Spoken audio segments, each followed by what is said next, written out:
Tony ny olom-pirenena rehetra tsy mahalala ny tena antony mampiembotra lava ny fikaonandoam-pirenena ny tena kokoa iny mpandala sy mpitahiry fomban-drazana na ray aman-dreny ara-drazana Josephin Andrianarivo. Hita izy io fa miembodava arak'izay ahitantsika azy rehetrarehetra izay,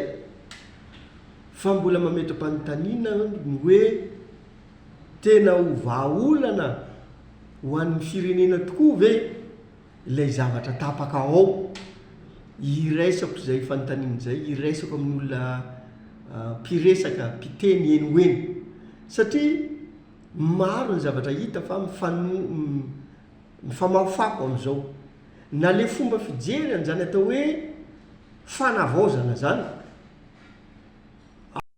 Ny soatoavana malagasy sy ny fototra maha-izy azy no zava-dehibe ahafahantsika manarina ny firenena na ara-panabeazana, kolontsaina, toe-karena, lalàna, tiantsika hifampifehezana mba tsy ho ataontsika dika mitovy amin'ny an'ny tandrefana intsony na firenen-kahafany. Isan'ny mampiorokoditra izao ny firedonana hoe taninjanaka fa tsy tanin-drazana, lalina ny dikany hoe tanin-drazana fa aza saromana amin'ny hoe tanin-janaka, anamafy ny fanalana ny taranaka amin'ny taniny izay novolen'ny mpanjanaka ny fironana any amin'ny hoe tanin-janaka fa tsy tanin-drazana malagasy. Mila foazina aloha ny maha-olom-pirenena malagasy ny tsirairay, mila miomana isika malagasy amin'ny anjara andraikitra sy toerana tokony isin'ny tsirairay amin'izany fikaonandoam-pirenena izany, ary anara-maso fatratra izany ihany koa mba tsy ho varimbariana eto isika ka hiova ny hevitra tapaka rehefa mirava any ambony any.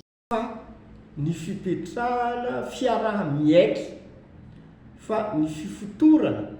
amin'ny maha-izy azy ny olo ny Madagasikara, olom-pirenena sy ny tany pirenena malagasy mifototra ara-kolotsaina sy ny sotoavana maha-izy azy no zava-dehibe.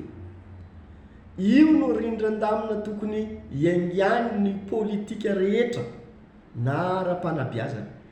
ara-kolotsaina, ara-toe-karena,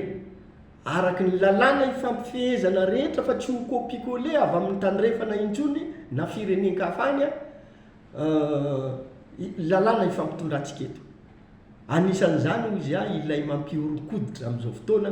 firedonan'ny sasany hoe tanin-janaka i Madagasikara,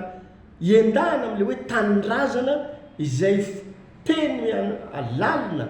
ara-filozofia fahendrena maha-malagasy ny malagasy, ny fotorany amin'ny razana izay velon-dra sy fofinaina ao amin'ny taranaka ananana an'io tany io, ka efa mahavoaosy ny zoany nandritry ny fitondrana republikanina samy tokony hiomana ary anara-maso fatratra an'izany atao hoe fikaonandoam-pirenena izay isarihana ny sain'ny olona be sy ny maro amin'izao fotoana hoe io no anapahan-javatra, ka ny zavatra tapahanao saola ho very entitsika ary ho varimbariana entitsika, ka zavatra tsy ampoizitsika no hipoitra ao ho tapaka ao zay no zavatra tokony anaovantsika